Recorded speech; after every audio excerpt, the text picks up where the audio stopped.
Proper greetings. I hope everybody well. Hope they're doing okay. Um, the title is what it says: the art of skullduggery. And before we do anything, just so Google, me and you are all on the same page. What is skullduggery? Here's the definition of skullduggery: underhanded or unscrupulous behavior, trickery. So, if you do something that you're not supposed to do, if you do something deceitfully, treacherous, what have you, skullduggerous, unscrupulous, underhanded, wicked. Yeah. But the art of it and its mastery are lesser talked about and only really known about. People know about how a government official or how a high level individual in a certain company or corporation, right? A conglomerate, mega conglomerate, will try to use certain tactics to either hamper their progress or otherwise see the departure of their persons from this particular venue or workplace. Now, that's not the most concerning thing about it. It's how does it play out, the art of it. So first and foremost, you have to have certain skills to be skullduggerous, right? And just like people that I used to deal with, and I'm sure I'm not the only one who's heard this, you know, is if someone steals from me even a little bit, I'll do the same to them like they stole everything because they just didn't have the heart to take it all.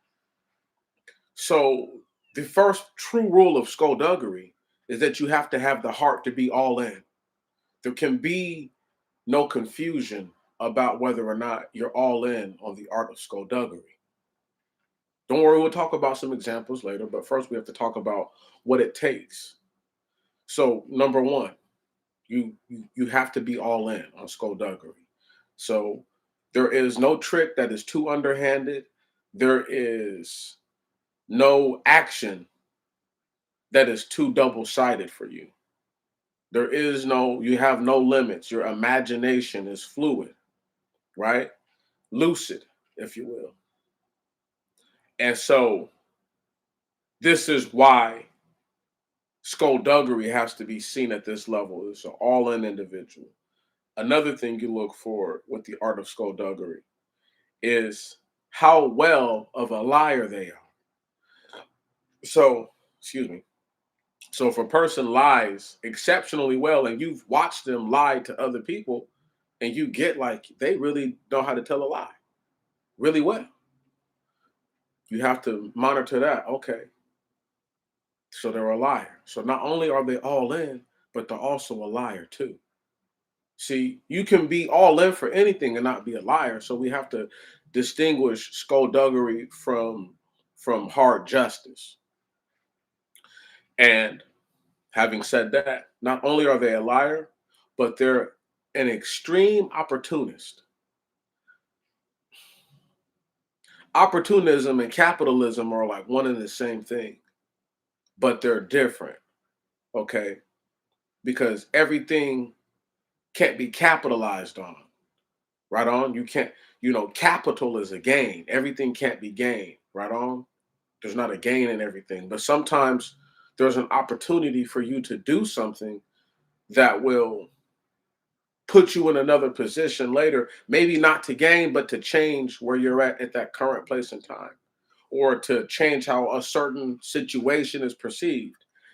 You still might not gain from that, but if there's something in it for you in the sense of satisfaction, then let that be the case, if you want to call that a gain.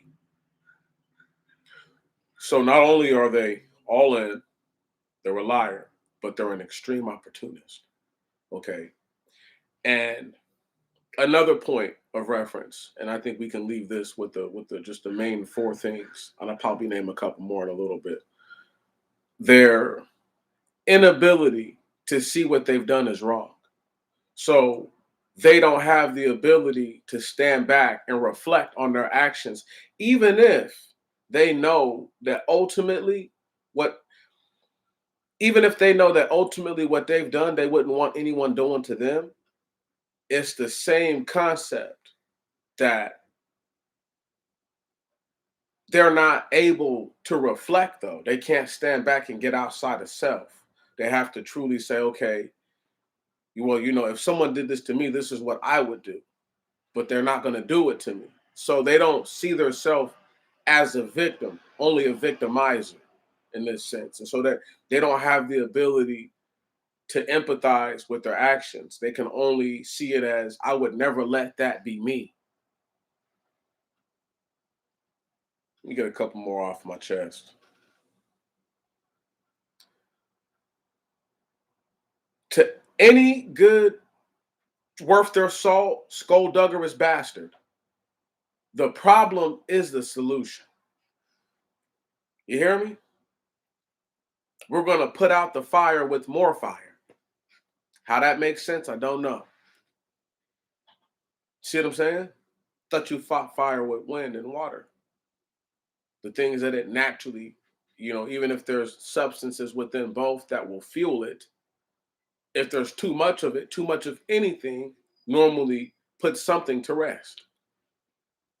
So there's no way that a person can't tell me that one who is all in, okay, one who is a liar, yeah, one who is an ultimate opportunist, yeah, one who can't see the fault in their own ways, right?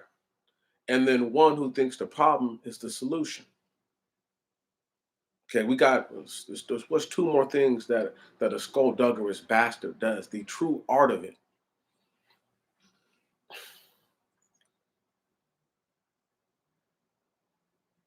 Deny, deny, deny, and when that doesn't work, deny some more. It's beyond lying. It's beyond lying. It's because now I don't have to lie. Just I don't know what you're talking about, or I'm not totally aware of what you mean. Deny, deflect, dodge, duck, whatever you want to call. But it's that sort of mentality, where they just try to push everything back. So not only are you a liar, but you will deny that you're a liar as well. See what I'm saying? And you'll create situations where now a person is questioning their mental acuity based on how you're treating it. Number 7, last one. There is no honor amongst them. A skullduggerous bastard will engage in skullduggery with anyone. Right on? They have no honor. None. So no matter what you think, once again, I need y'all to understand they're a liar and all kinds of things. So they'll get you to think that they're honorable, but really they're not. Now let's start using some real world examples. Maybe almost 3 years ago, maybe a little over 3 years ago, I was doing some projects, and one of my projects was talking about how Black people was forced out of the South, and in particularly how the Rockefeller family had used so much of their capital to build, and I want to say Nashville, Chicago, uh, Detroit, Philadelphia, Atlanta, one other city. I just can't think of it right now. It may come to me. It might have been Nashville. I know I said Nashville already. Mm, doesn't it won't it doesn't. I want to say somewhere in Indiana, but I just don't want to pick a city. Anyway, they uh they use their money to do all this. Now these are the same Rockefellers, mind you, who were producing and promoting and also funding the research of what is now known as eugenics. The the frontier of what would be now known as gene therapy. Now, what's so skullduggerous and unscrupulous about this behavior is that the same individuals who would tell you that what you're born with is based on your genetic superiority are the same ones who force black people, sequester them into areas where in which the resources were limited, where in which the demand for their skills was so high, but the pay was so disrespectful, right? That only this is where they get the idea that people really sold out from. See, a lot of folks think selling out is you actually getting paid a lot of money, but the first real sellouts in the black community once we got free were people who would ply their trade for peanuts. See what I'm saying? So you would give them away all the game. You gave them all the game. You gave them all your skills. Now they really don't need us. See, but people don't look at it like that. This is the art of skullduggery, where one individual will sacrifice the whole group. No problem. As long as they come up, it's all good. But the peanuts that you got was not worth sacrificing the whole group for. I need y'all to understand. If y'all ever wondered why construction was not a major business until after the Great Migration, construction in America was not a major business until after black people were free and until after black people left the South in great numbers. And all those individuals who had skills, who they still had remnants of certain skills, but they were specialists, were able to go up north and apply their trade. Some of those individuals were complete derelict sellouts because they gave away the game for peanuts and to their enemies. So it wasn't like they were showing other black people from another country how to do the work, right? And that's how they bit the bullet. No, they bit the bullet showing white folks who literally some of them were old enough, I'm sure, who were signing these paychecks to know back when they used to own slaves or back when, somebody in their family owned slaves. So it's not like what I'm saying is so far-fetched that people can't apply it. So let's go ahead and move to how the Rockefellers are skullduggerous in this whole thing. This family not only removed the website that showed the information as to what I'm talking about, right? But they would have gone so far as to make it seem as if black people just moved there all on their own. They just one day just decided that we don't want to live in Mississippi no more. One day we just tired of Alabama, just tired of Georgia, just tired of it, tired of Missouri. I'm just tired, right? And they just left. That's not what happened though. And because I can't stress it enough that this group, who are known billionaires, possibly even almost close to trillionaires at this point, the Rockefeller family put and poured more money into the research of why they thought that having pasty skin made them better than everyone else than they poured into building thriving communities for black people. Like I said, sequester. That's the word. I once again, I'm not gonna say what I done. The Most High God has allowed me to present so many different works that if you just go back and just search into the catalog, there's a lot of things in there that people have never heard me say that I just don't care to repeat all the time. It's not that important. But the art of skullduggery, to be underhanded. So you would house these same people that you think you're better than. Why? Why would you do that? And then why would you make it to where, I forget where it's at in New York. It might be the Merrill Gardens or something like that. It's a place that's even famous till now. A brother designed it. And it's laid out, it's spread out. It's not all on top of one another. You know who designed the high rises that they force black people into? That's right. European folk who have been used to living on top of one another back over there in Europe. Right. Living in dingy village mud huts. No disrespect to them. but it's just telling the truth. I don't have to respect them, number one, but I have to honor the truth. And that's the truth. So, having said that, they're used to living on top of one another. They don't mind that kind of nasty, filthy living. Word?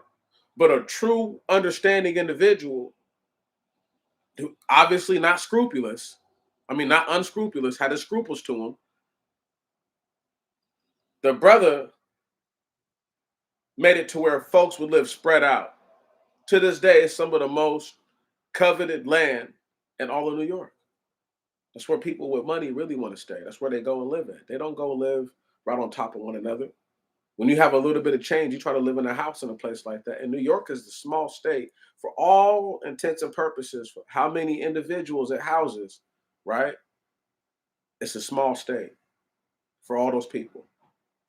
So just understanding that they purposely built mechanisms to make us to live on top of one another, not to live spread out, because they wanted us just in one area. They created it. They created all the problems. The same individuals that would have stolen all the workable skills from your ancestors also didn't supply your ancestors with the tools and the means to upkeep those properties once they were built. Nope. His brothers was too busy trying to survive and trying to make money. You have to have money to live. In this land, it's not possible. You can't have a garden and have, you have to have some means of barter in order to survive in this land. And the only way to do that is to survive a whole season so you can try to accrue and accumulate goods. You can't just do that out of nowhere. And so, once again, this is another thing that makes the Rockefellers wickedly evil and unscrupulous and masters of the art of skullduggery. Masters. Okay? Because not only are they going to deny some stuff, not only are they going to lie to you, not only are they going to not empathize with you, or not only will they deflect, duck, dodge, and dip, right? But they're all in. They're all in. Unquestionable. All they see is the prize, y'all, of trying to do something to somebody. What did they gain by spending money? Right. People are going to tell me, oh, they seen black people as a viable working class and they were going to make all their money off of black people. They knew that black people would spend every centilla they had. It's a fucking lie. Excuse my language. That is just a bald-faced lie. And I'm not going to sit here and act like I believe something like that. And I know most black people, when they hear things like that, they just have to question the source of that. Like, who said that and made that the truth? The Rockefellers are arguably, single-handedly, the most damaged. I'm talking about families you can name. I don't want to hear nothing about no Rothschilds, because there's no Rothschilds directly that I know of put no money up to house us, and didn't put us in states where there weren't very many black people and say, okay, we want y'all all to migrate here, here, and here, and put us all close to one another so we could actually do something. No. Right. Why do you think they didn't do that though? Because they had seen what happened to the Black Wall Street. So they didn't want for black people to even taste that kind of success, number one. Number two, they didn't want to be blamed just in case somebody were to decide to do some crazy stuff. You know, I don't know, ransack it like a village, right? 'Cause that's what could potentially have happened. I really do believe most individuals don't understand how different life was for their parents. I'm 30, okay? Both my parents are pushing 60. And both of them will tell you that growing up, you just couldn't really trust white folks. You just really couldn't, because you never knew what they was going to do. Once Dr. King got assassinated, that put all black people on notice. I need y'all to understand the significance of his death and the murder of the man. It made it to where black people all but gave up. And if they were going to compare themselves to Dr. King, if they'll do that to him, they'll do that to any one of us. That's a fact. So you have a generation of people who grew up just not trusting them. Can't trust the white folks because what they did to the so perceived most meek of us. Right. So just putting that out there. And I know for a fact that the skullduggery has played a part in how black people have moved in their lives. The skullduggery of the US government, i.e., the CIA and the DEA, for bringing drugs into black neighborhoods exclusively for points and periods of the late 70s to possibly even now, we could argue and contend, and how not one of those agencies have been held to account or held to charge for those crimes against our people, crimes against mankind.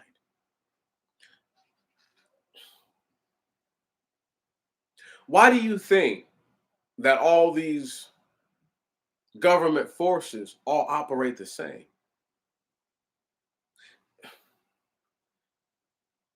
They got their understanding from a book of holiness, but how they apply the understanding is anything but holy. And they want you to perceive them as the righteous victors, that only because we have done what is right do we have what we have. But in the scriptures, it's written that it's anything but that. So the idea that you are rich and that you've done anything of actual significance is a lie.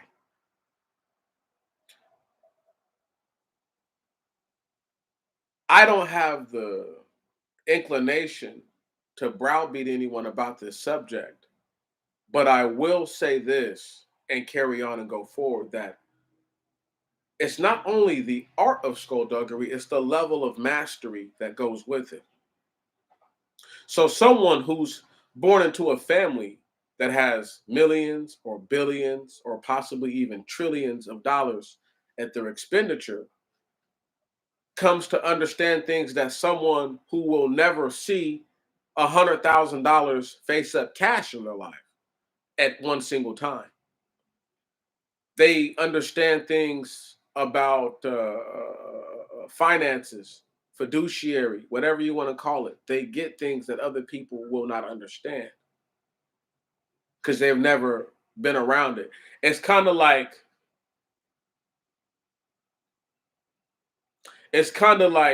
this story that Brother Wickham sent me a while back, and he just rehashed the memory of it not too long ago, where the little boy goes and tells his mother, and this is just the understanding of money.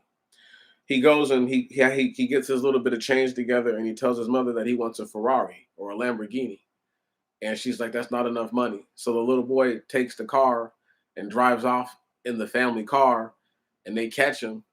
And he's pretty much like he was trying to go pick up a Lambo or a Ferrari, whichever one it is. I need y'all to understand this. The little boy has no concept that that's nothing. That little bit of money you got, you think it's a lot, but it ain't nothing. So it's the same way with individuals who grew up like that. There's things that the mastery of skullduggery comes with a level of access to resources. So the more resources you normally have access to, the more skullduggerous you have the potential of being, and at the highest levels. Anyone that can affect your food chain, i.e., how the Rockefellers, the Carnegies, the Vanderbilts, all of them could affect someone's food chain. Anyone that's dealing with steel, anyone that's dealing with the railroads, and anyone who was dealing with fuel could affect your business greatly. So the idea that an individual family, or let's say the group of families, all converging onto you, right? Think about this.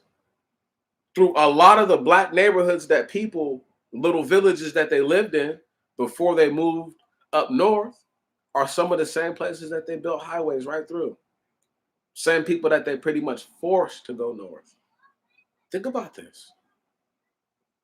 Think about that.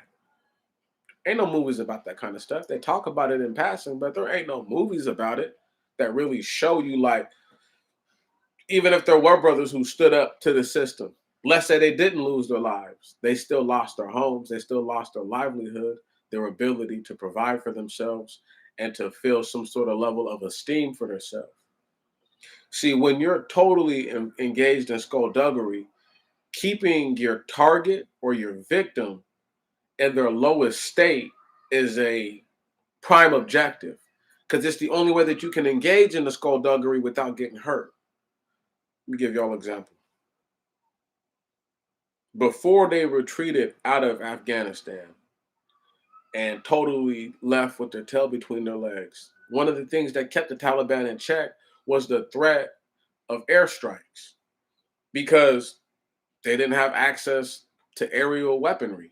So they might have some aircraft weaponry, but nothing that's really fucking with no jets, that are going to go Mach 5 on you, Mach 4 on you. I don't even think they have anything that's fucking with Mach 2 or Mach 3. So the idea that the idea that that the Americans were somehow doing something righteous shows you that they weren't, because as soon as they left, the powers, or the individuals that should have been within power, went immediately back to power.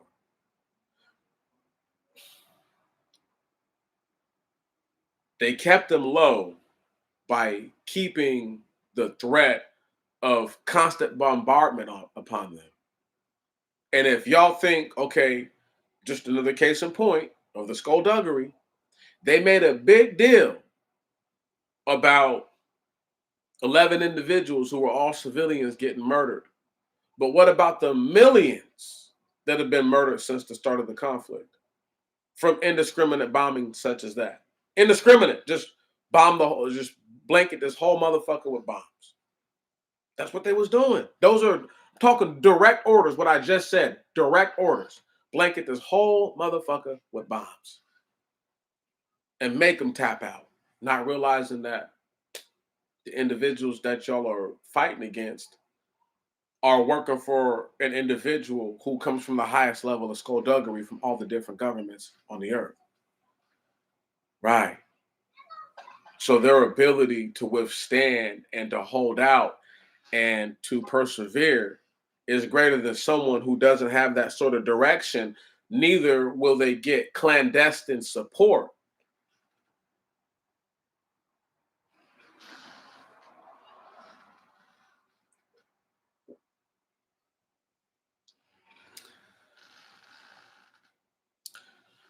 See, it wasn't like they were dropping off AAVs in Chicago, where dudes could actually just drive right into the police station, right? Tear some shit up. No, they're dropping off low level indirect fire. I mean, direct fire. No, indirect, because a rifle, like a mortar is not. You can't guarantee where it's going to hit. You can't really actually, you know. Anyway, the point is this: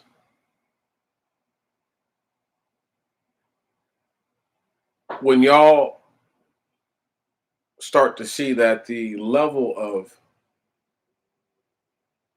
will underhand you and keep underhanding you and will keep doing things to you that are meant to subvert you and meant to keep you down. And that's the art of, that's the way that we have to do this. It's no different than how they came here and conquered this land. So they landed on Plymouth, wherever they landed at, told the indigenous Aboriginal people of the land, "Hey, we need help, and when our masters get here, we'll have them to reward you greatly." Only when their masters got there, they got gunned down, the women got taken, raped, babies put inside of them. Now you have constant conflict. You have individual tribes who are fighting with other tribes. So they sow seeds of discord to say, okay, we'll help you take over this tribe, you know what I mean? And then we'll split the booty with you, not no pun intended. And uh and that's how that goes. And only to turn on the same individuals who just helped them, because now there's even less of anyone who thinks like you to combat what we're trying to do. Furthermore, within that, they used the ability of being able to claim that we're running from the crown. We don't want to make a government here. We're not trying to do anything like that. We just left an oppressive government. The last thing we want is a government. When that's nothing but a bald-faced lie. And the natives couldn't know that at the time. You know what I'm saying? There's no way that you're going to tell me that the natives knew that white folks were telling a bold-faced lie. I just have a hard time believing that. So not only is that probably just easier to ignore or just to throw away altogether, but it's something that we have to look at and say, okay, why would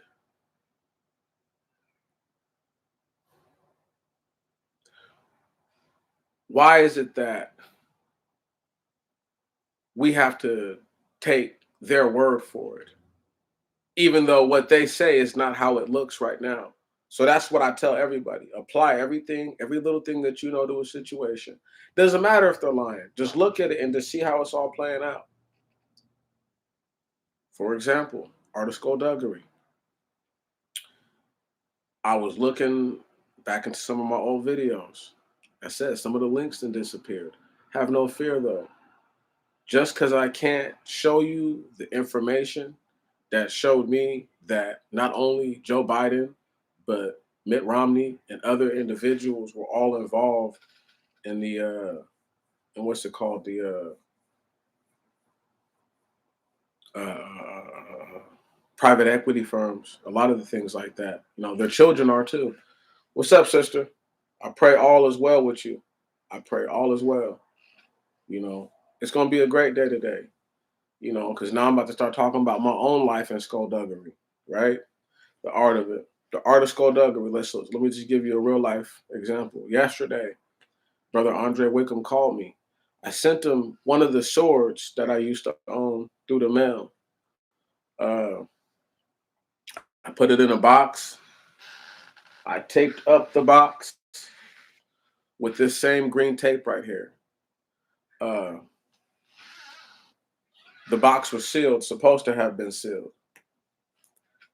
I paid like 23 bucks and some change for priority shipping.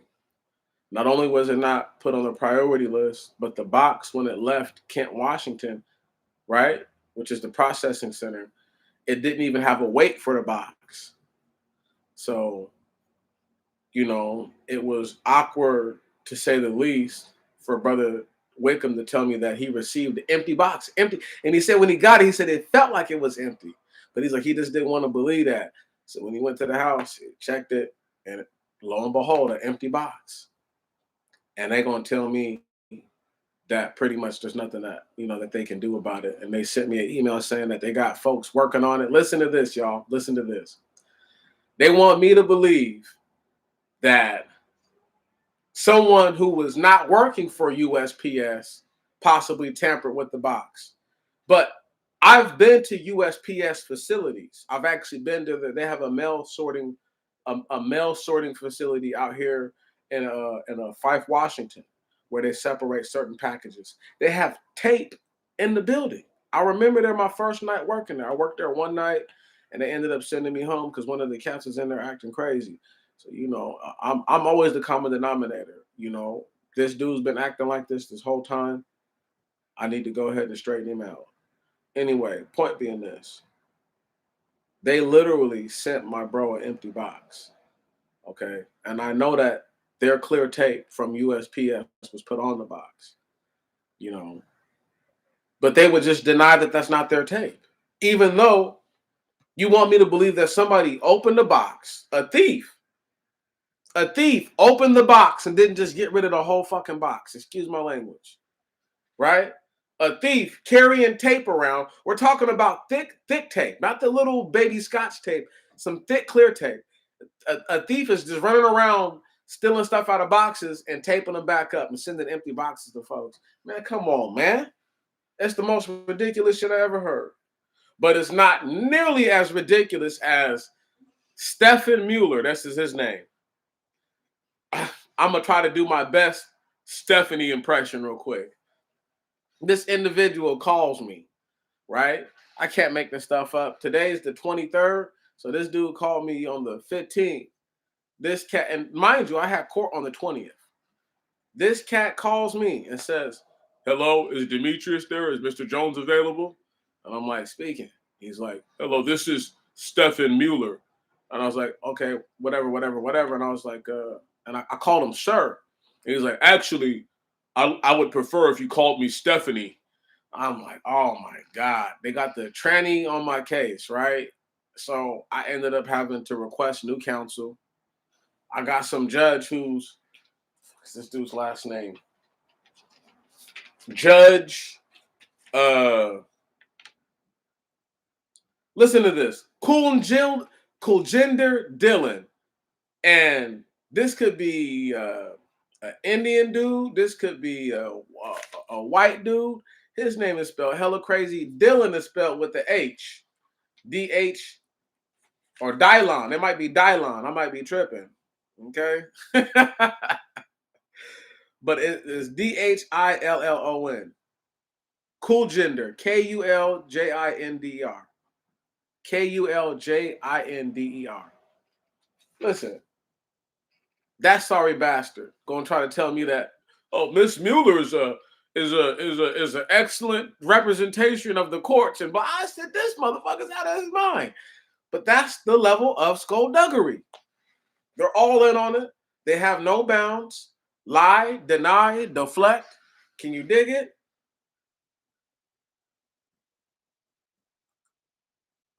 When you're all in for skullduggery, for Team Skulldug, that's what it is. And all is well. My sister, all has been very well for me. I just been doing my thing, staying out the way, making sure that I don't do nothing that I ain't supposed to do. It's a dangerous world out there right now. So I just try to stay out the way. I don't want to have to hurt nobody. Don't want nobody hurt me. It's just that simple. But I can say this piece because it ain't gonna stop nothing. People still gonna when I get done doing it.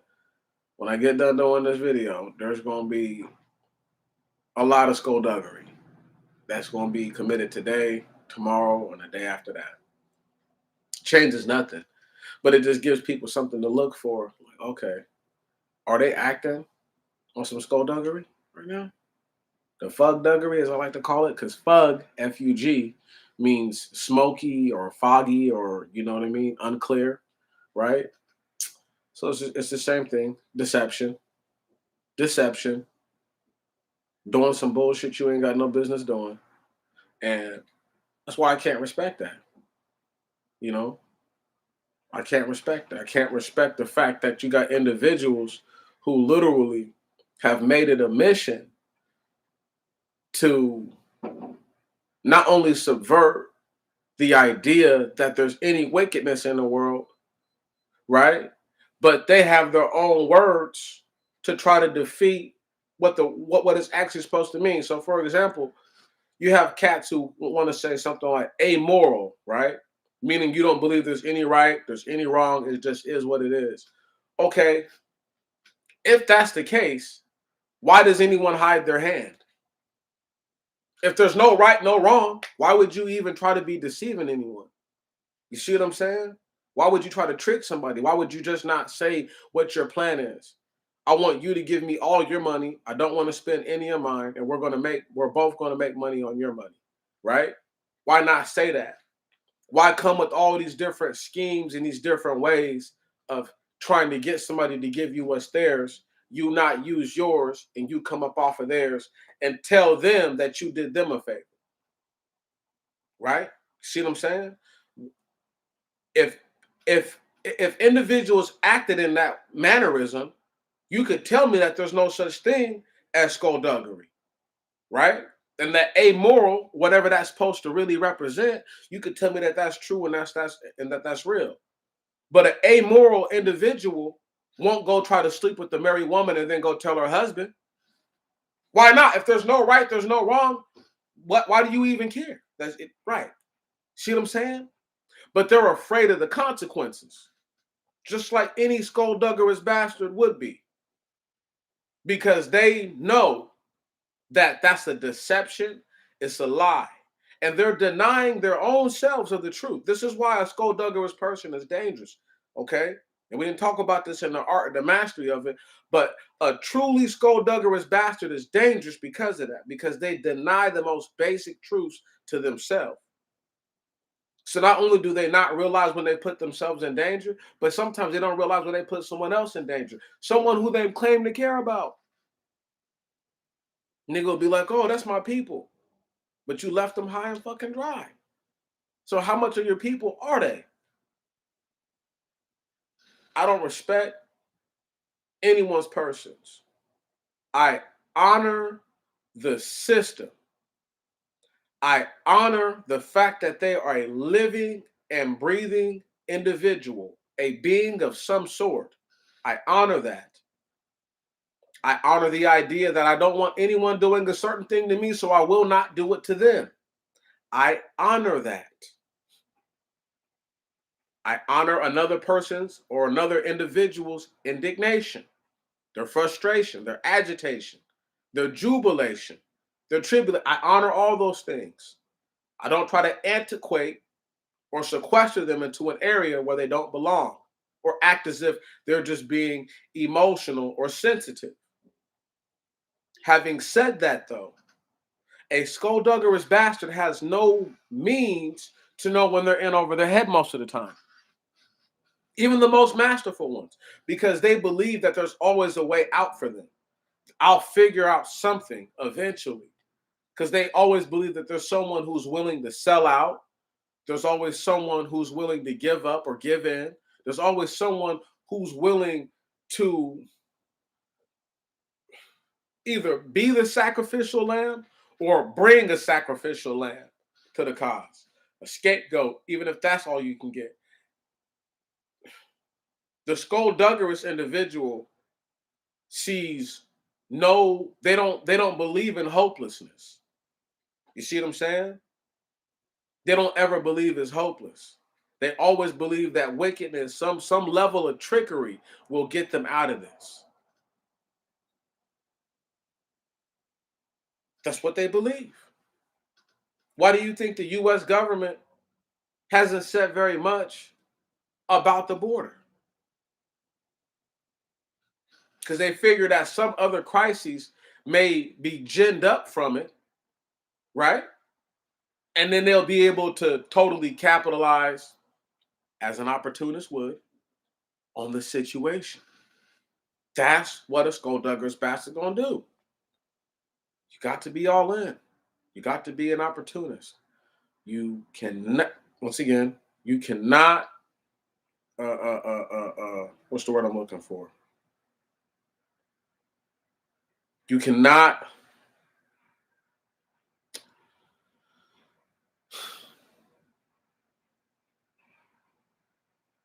you can't be in a situation that makes you feel anything. So you can't feel nothing for nobody. Like you don't have no heart for nothing.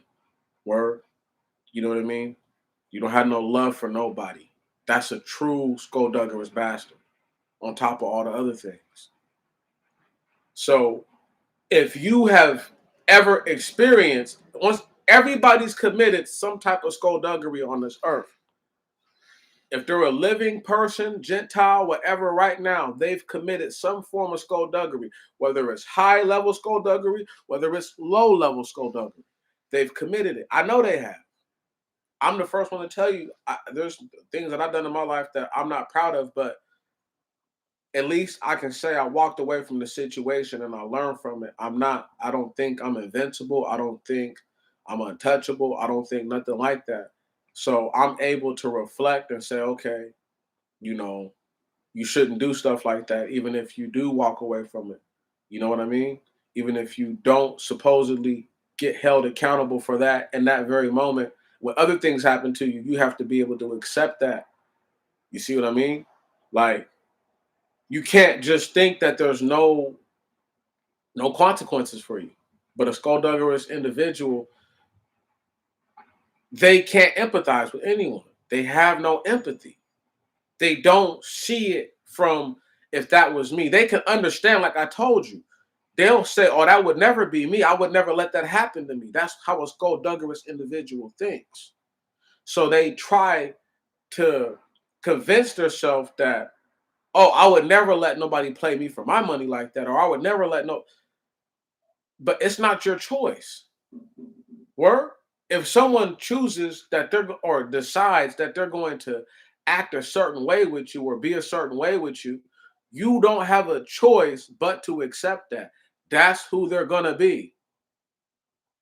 Does that make sense? If I'm me right now, and there's people who meet me who actually I'm the same individual, but when I speak like this, I have to project the idea that I'm talking. I'm not looking for, not to say that I don't want anyone to interact with me, but that's not what I'm looking for. I'm looking to portray a message because I can go on and on and on and always bring it back to the original point, no matter how far off the reservation we get. But the thing is this, I haven't really strayed far. I'm just trying to bring all the different little points. Now, let me read something to y'all, right? About how I perceive skullduggery. I say, females doing as they please, getting men killed, starting families, and abandoning their duties. And I said, males acting like the bad apple rule doesn't apply to them. When abused, become the abusers. Classical response to adversity. And so let me just start with the ladies first.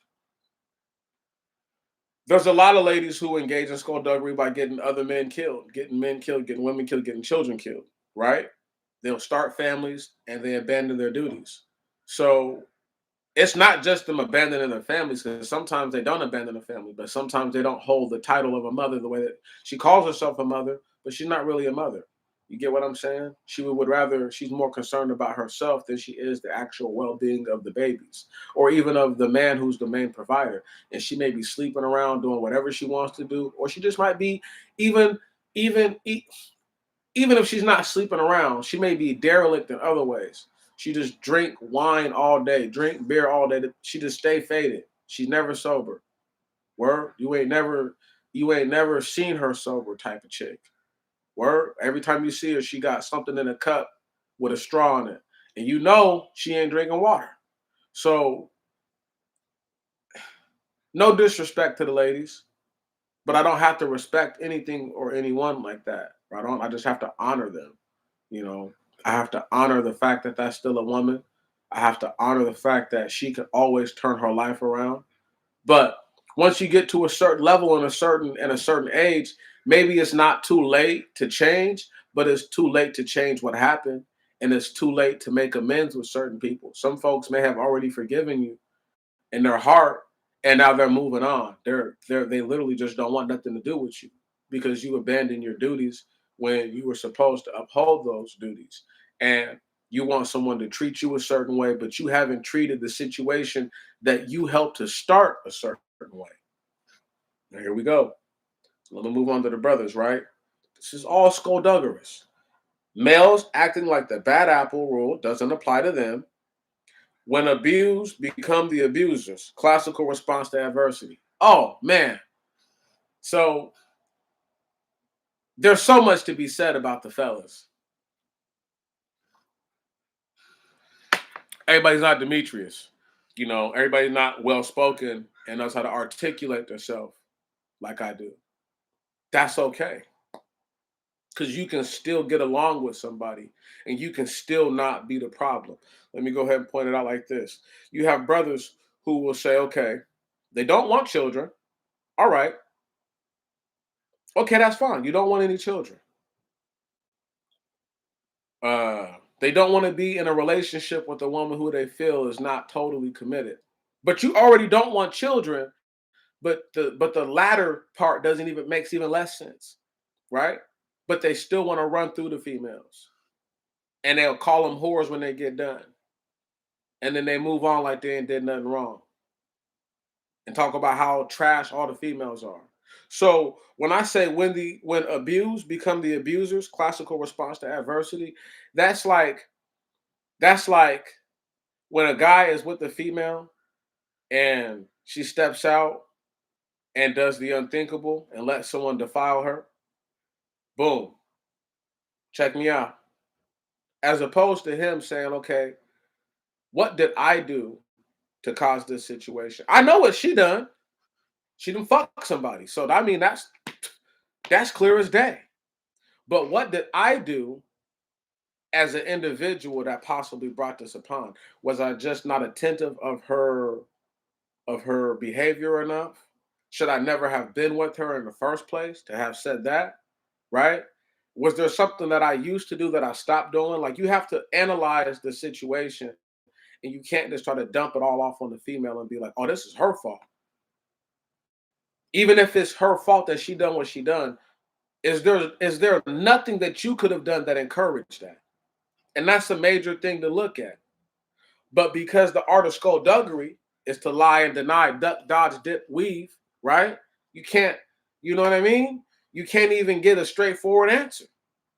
Think about how many individuals there are who do not have children, who are proud they don't have children, and then talk about the women like they're dogs. Think about that. It would only make sense if these dudes were actually virgins and had some kind of virtue to them, or had a permanent concubine, and they both have the understanding that we both don't want children, and they totally don't want children. That's all good. But for there to be any level of lust in their body, and then the satisfaction of that lust, for them to go on and then try to speak about, oh, well, all these females run around here and they're all thoughts. Okay, how can you not? But how can you be any less? So if she's a thought or she's a whore, you're a whoremonger. You're no better than she is because you chasing after whores, and that's who and what you desire. And you try to create whores. So you can't say on one end, oh, it's just them. It's this is just who they are. But you entice them to engage in certain behaviors, and none of that is on you, even though you enticed them to do it. That's backwards. That's called skullduggery. That's skullduggery at its finest. And people don't want to hear that. What black people do to one another is virtually as destructive or more destructive than what the Rockefellers did. Now, I already know that genetically all black people are not the same. I know it for a fact. That's not the issue I'm having. The issue I'm having is, do they realize that because you're not the same, you don't think the same, you don't feel the same about things, you don't approach situations the same, you don't act the same. There's nothing really the same about you other than the fact that you might have curly, woolly looking hair and brown skin. Right. Some lighter brown, some darker brown, some almost black looking, some almost white like looking. Having said that, I tell the devil to get behind me. I just say, look, why can't y'all see that the level of foolery that has been engaged in by all these individuals is reprehensible type behavior. It's the type of stuff that it deserves reprimand. You know what I'm saying, It does. It deserves admonishment. Okay? It deserves indignant wrath, action within the wrath. That's what it deserves. See, this is why there is no comparison between the righteous and the unrighteous. Because even if the righteous say something that people believe not to be true, the unrighteous tell bold-faced lies and don't care. While the unrighteous may say something that is true, they don't believe it. And while the righteous do the things that are within the truth, people don't accept it.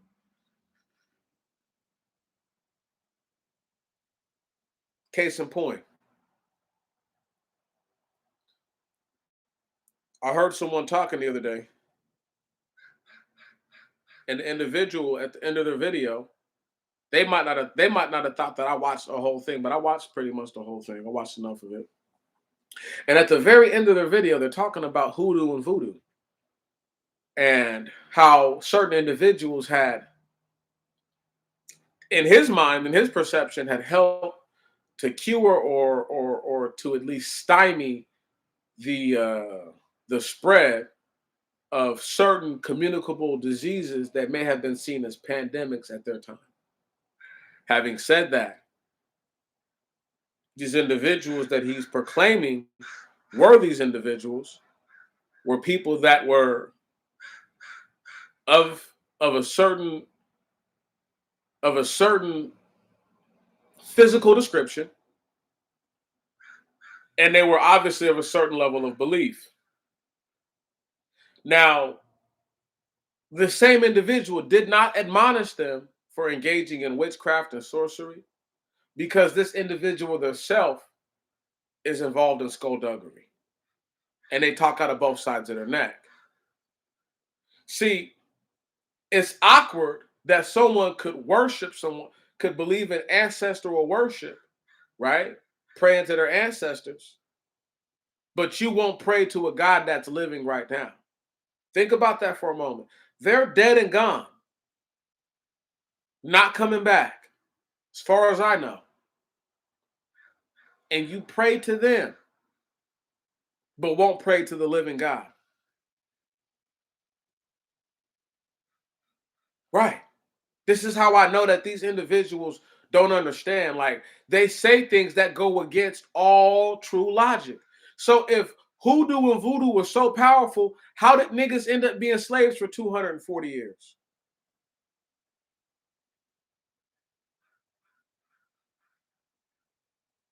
No? Huh? Am I tripping? If casting spells is so darn easy, why weren't whole plantations just freed overnight by these types of individuals? Don't worry. I'm waiting for the responses. See, that's called skullduggery. That individual wants people to engage in the same level of hoodoo, voodoo, witchcraft, so that way, if one of them has a tangible result, they can say, see, this is the real faith. This is what our people really believed. The devil. But they don't care because they're getting paid.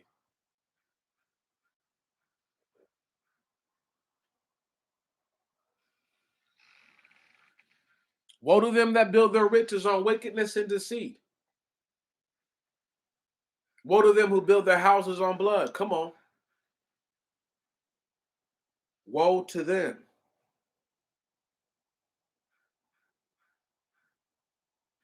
Just letting y'all know, man. It's crazy. The level of skullduggery is so crazy that you actually have grown men and grown women advocating that we engage in activities that got our black asses put in this land in the first place. Brown bodies, excuse me, Afro. You know what I'm talking about? Us. Right? That's because that's y'all do know that's what got us put here, right? Y'all do realize that it was folks who look just like me and you who were in a land far to the east killing their babies. and engaging in all kinds of skullduggery over there. No? Oh, you don't think they were all in? Huh? You don't think that, I mean, talking about no heart for nobody, no empathy, nothing. I don't even know what that is.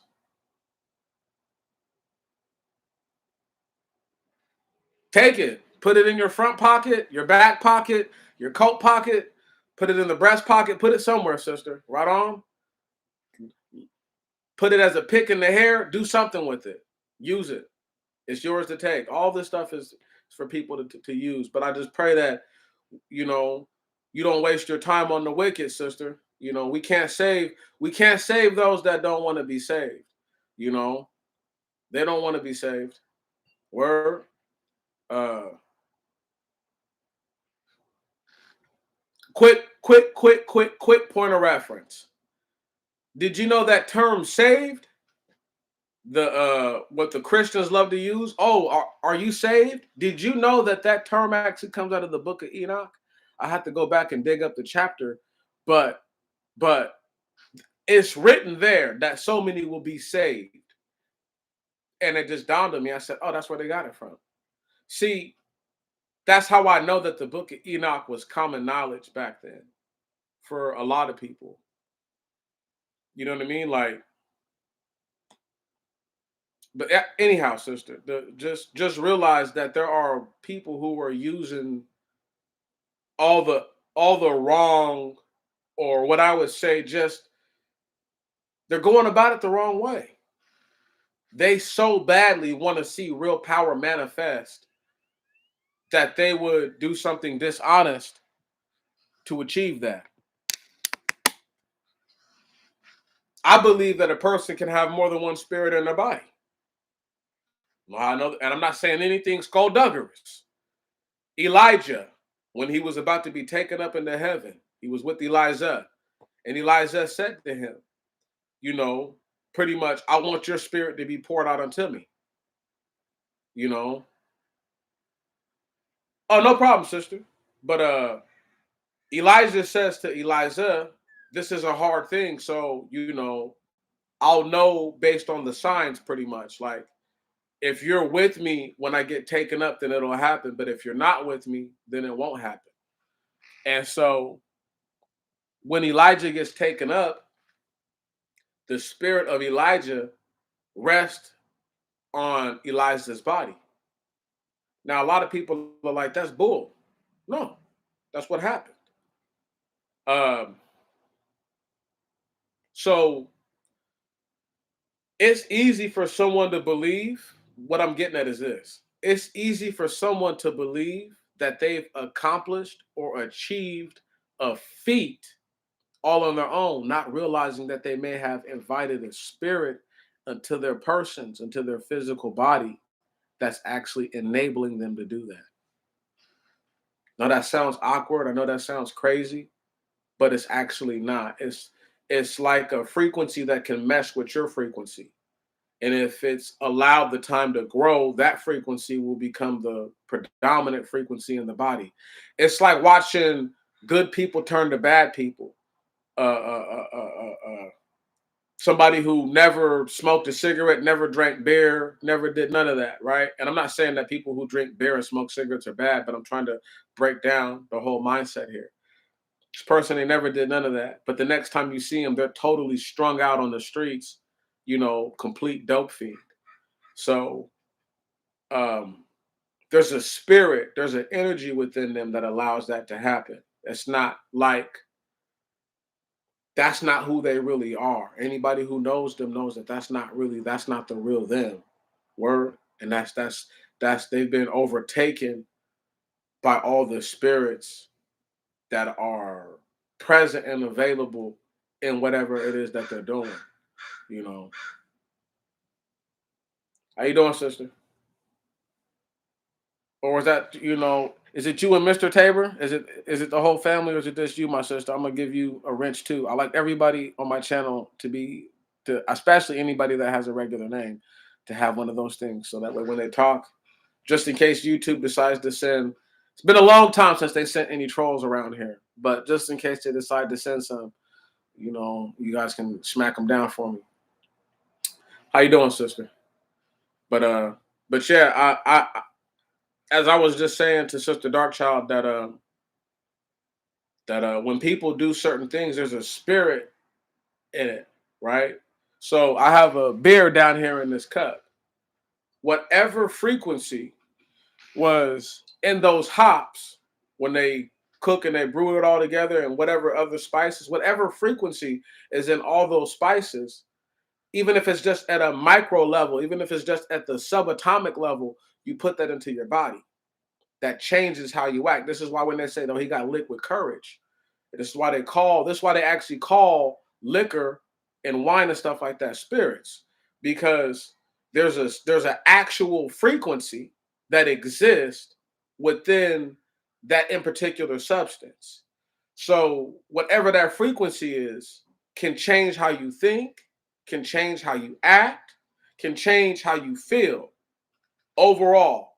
And so this is why it's important. This is why the laws tell us what not to eat, what to eat, um, what time of the year certain feasts are supposed to be. Uh, just real basic things that sometimes will escape us because we don't look at it like, all right, the true first month is really April, right? So the second month is May, the third month is June, the fourth month is July, the fifth month is August, the sixth month is September, the seventh month is October, the eighth month is November, the ninth month is December, the 10th month is January, the 11th month is February, the 12th month is March. See what I'm saying? So the the actual understanding that we have for the year is all the way thrown off. And how people are supposed to live their lives, all these things do matter. And so just to just to give you a quick rundown about like the whole skullduggery and the art of it, so that way it all makes sense, is that you have individuals who they want black people to engage in a certain level of activity, so that way we all get in trouble, right? Or just like the book of Enoch says, that those shepherds in those days killed more than they were supposed to, right? So the way that I look at it is that whoever the true shepherds are right now, i.e., the black people with the most attention, who are not made known to us by the powers that are established, I assume that those individuals are the closest thing to the shepherds that I can see, and their doctrines and how they perceive doctrine are going to bring more people to their doom than it's going to bring people to their salvation. So when I say things like um, the brother, and he will go unnamed, but the brother who was talking about voodoo and hoodoo at the end of his video, he wants black people to engage in hoodoo and voodoo so he can say, aha, if somebody does anything, so if somebody kills a chicken and brings it back to life, or anything, I'm talking about some crazy stuff, okay? Anybody conjure up a black flame, whatever, right? They want to be able to say, see, this is what we used to really do. This is our real faith. This is our real religion. He wants to be able to do that so that way he can confuse people and bring them further away from the Most High God than they already are. So the art of skullduggery, and some of them miss my mind right now, but the first most important thing about skullduggery, okay, is that they're all in. Where you have to be, there is no half doing skullduggery. If you're going to be a deceitful, wicked, evil individual, you have to go all the way with skullduggery. There is no half-cooked skullduggery. You cannot medium rare, you cannot rare, you cannot mid-well skullduggery. It has to be well done every time, cooked all the way through. Because if you half do it, you could be the victim of your own intent. So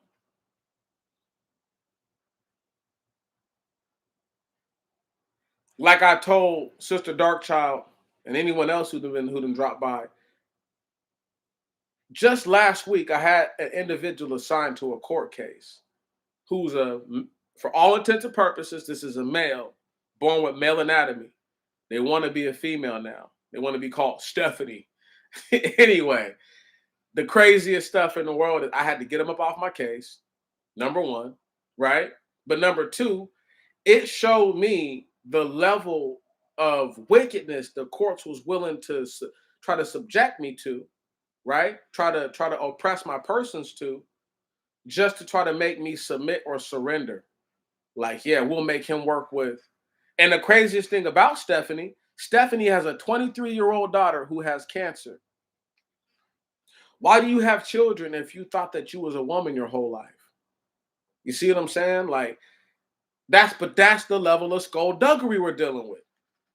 The dude can have a child who's a grown-up, almost as old as me, a handful of years younger than me, and literally, y'all calling this dude Miss Mueller. Even though from his loins he done produced a child. That's the kind of stuff I'm talking about. You can't make it up. I can't make up the fact that I paid $24 almost for a priority mail box to get sent to my brother down in Texas. I live in Washington State. And not only did he not get what was in the box, but they delivered to him an empty box. And they want me to believe that nobody at one of their facilities done something unscrupulous, did some skullduggery. That's the kind of stuff you have to deal with when you are in a system of skullduggery. But the art of skullduggery is to be all in, number one, first and foremost. If you're not all in, nothing else about skullduggery matters, because eventually you'll fall off. You can't have no heart. There can't be no empathy. Right on? You got to be the ultimate extreme opportunist. It's a must. All right? It's a must. You got to be the best liar there is. Best liar. Got to love to lie. Got to be your thing.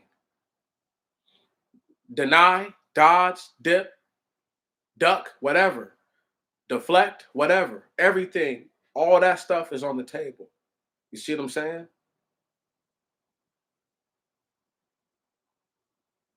Every person who I've ever known to engage in wickedness has a certain way about them. What's up, brother Melvis? What's popping? Oh, my mans. 1 second. Bang bang. Yeah, but no. Uh, the stuff is crazy. The stuff is crazy, y'all, because a truly skullduggerous individual who has no scruples, it's always easy for them to say, it's nothing personal. It's never personal for them. Right on? But I've already established everything is personal. Word? Everything we do is personal. Everything. If I'm in my body, unless I can get outside of my body, then I guess it's not personal on that level. Sure, I guess if you really get beside yourself, like you really astral project and like are looking at your body, I guess.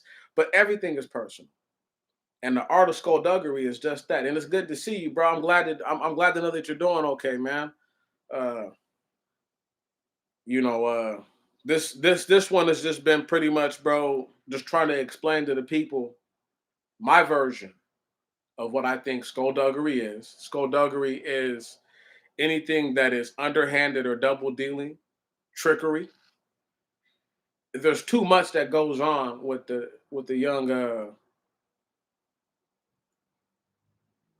young people and old people alike have engaged in a level of wickedness in this generation that is almost unheard of. I just can't see how, and just 30 years ago, how someone could have wanted to have a family and then go get a sex change. Or now they don't want to be a man, they want to be a female. Like, I don't see how anybody would have accepted that. And I don't see how anybody wouldn't have said that there's something obviously going wrong up here. But in the art of skullduggery, there are no mental deficiencies, no matter what, unless they call it a deficiency. There are none. See what I'm saying? So it don't matter if the dude in charge is a moron, because the art of skullduggery says that you can't even you can't speak to that level of understanding without being looked at a certain way. You know, but there's a lot of all that today, brother. It's all happening. You know, just like I want you to get this piece. You know, there was an individual, and I gotta say this to you so that way you can hear it. So that way, if you see people that you know or anyone that you know or affiliate with doing the stuff, you can try to separate yourself from them, or and then throw them a buoy. But don't try to correct somebody who's doing something that they got no business doing. We're right when you're right there, because they'll just try to act like you're against them, and then they may see you as a perceived threat. So there's individuals who want people to start trying to practice hoodoo and voodoo, because they believe that a couple individuals not long ago, namely 150 years ago, uh, uh, and they want us to try to produce the same results that they was doing. See, oh, it's okay. Look. People responding is just sometimes people just listen to what I have to say.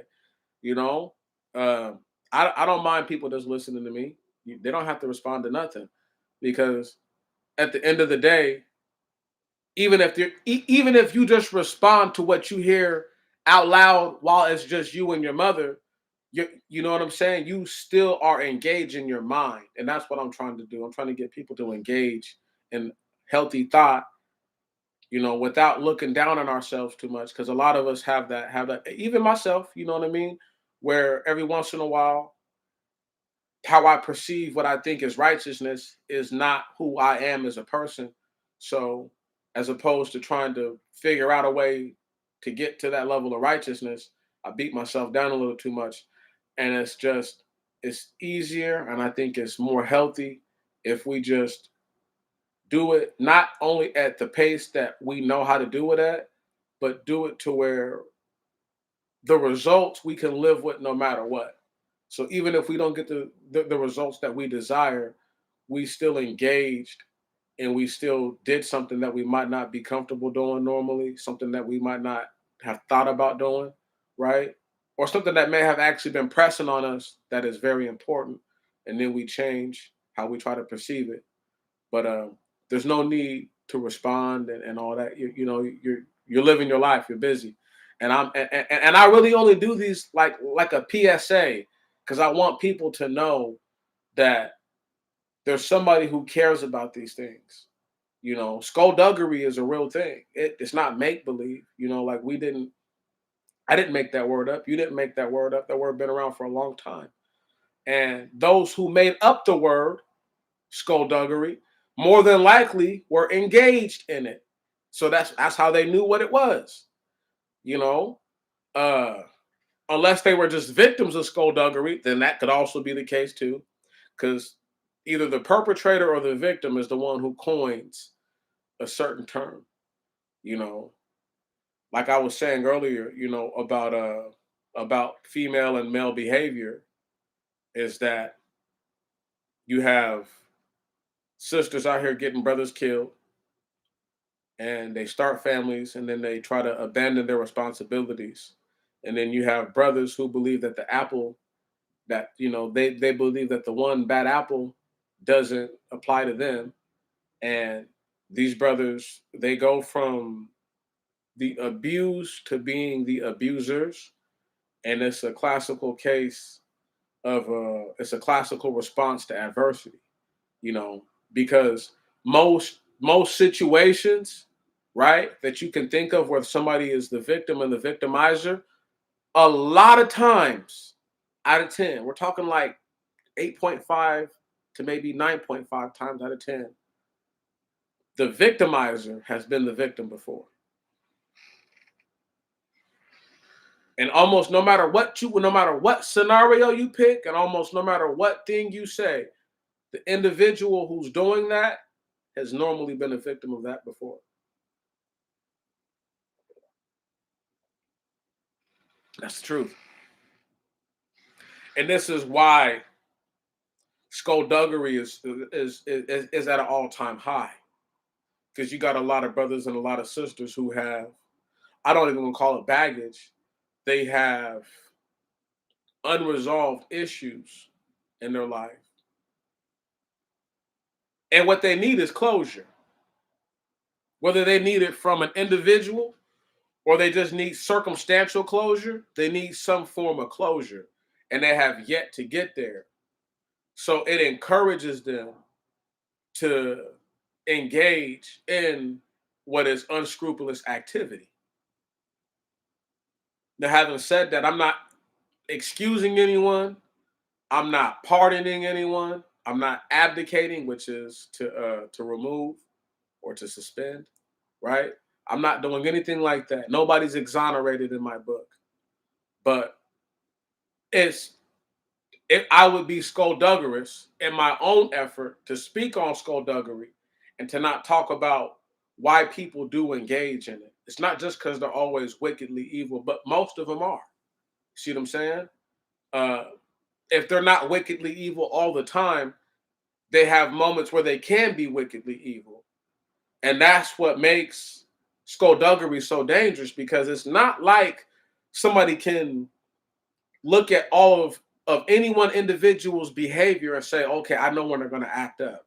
I got it figured out. Nobody knows. If people knew things like that, there would never be any turmoil on the earth, ever. Because we would all be like, oh, you see that? His eyebrow just raised a certain way. Yeah, he's about to do something crazy.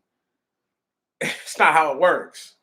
So to try to predict someone who's going to commit an act of skullduggery is not impossible, but it's very difficult when the act itself is perpetrated, not just when someone perceives weakness, but when there's an opportunity present.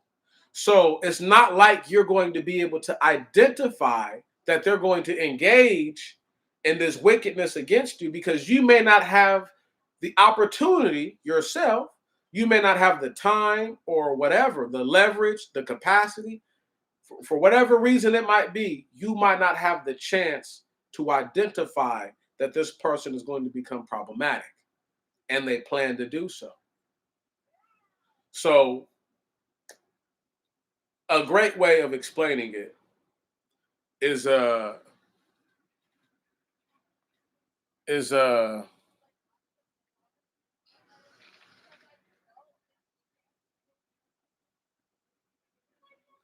me read verse 41 of Genesis 27, and this will make it make sense just a little bit better.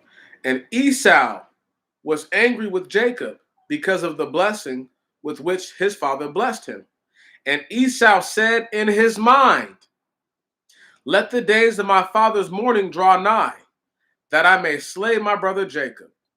And the words of Esau, her elder son, were reported to Rebekah. And she sent and called to Jacob, her younger son, and said to him, behold, Esau, thy brother, threatens thee to kill thee. Stop right there. So what I'm saying is that whatever body language Esau presented in that situation,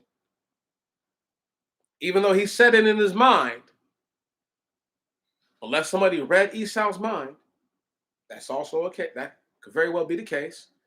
But let's just assume that his body language betrayed him, right? Whatever skullduggery he had planned, done and over with, because it was perceived so they could do something about it. But everybody's situation doesn't work out like that. People don't obviously, there's no mind readers. That I don't know anybody reading minds right now, really. And I don't know anybody who's around to read minds when it matters the most. So Esau was able to betray his feelings, and the betrayal of his feelings gave the opportunity to his mother, Rebecca, to get her son to safety. For no other reason did I read that just to point out how if you don't have the opportunity to understand what somebody's trying to do to you, you can never, ever identify skullduggery. You have to have you have to have a chance. Otherwise, you don't stand. Otherwise, what chance do you stand if you don't have a chance? Obviously, none. So this is why the most skullduggerous bastards are extreme opportunists, because any little window they'll take. I can get this Jimmy in there. There we go. Boom, boom, boom. Now it's back open again.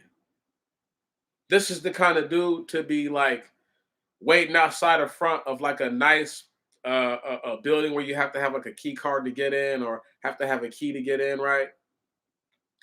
And he waits, and the people walk inside and they don't see him, and he walks up and he grabs the door right behind him and he slides in, and they don't even see him walk into the building. Now he's in there. Now we don't know who he's going to go see or what he wants to do, or she, but just by the looks of it, they look like they didn't live here because they were already here waiting, and they didn't let themselves in.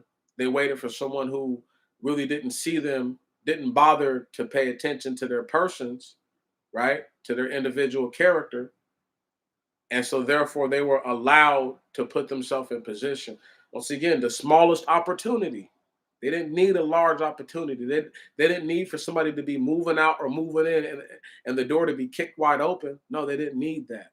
All they needed was one chance, small opportunity. And that's what the worst of the skullduggerers do. Because they understand that that opportunity may not present itself again. Let me tell y'all something. Do y'all remember last year when that stuff was happening with Will Smith and his wife? And a lot of people didn't perceive this, but Will Smith was actually very ashamed of himself. He was depressed even. He was so depressed that he allowed himself to get all the way out of shape, uncharacteristically of his persons as to whom we understand him to be. The skullduggery brought him there, because that's what skullduggery does. It brings you to a low point. You understand what I'm saying? Skullduggery doesn't bring you to high places. It doesn't want you to succeed. And it's not like this guy, August Alsina, whatever his name is, was telling Will, like, yeah, dude, I'm with your wife, right? You see what I'm saying? And people can try to say, oh, Will Smith is gay and his wife knows it, and that's why he let her to do that. There's a level of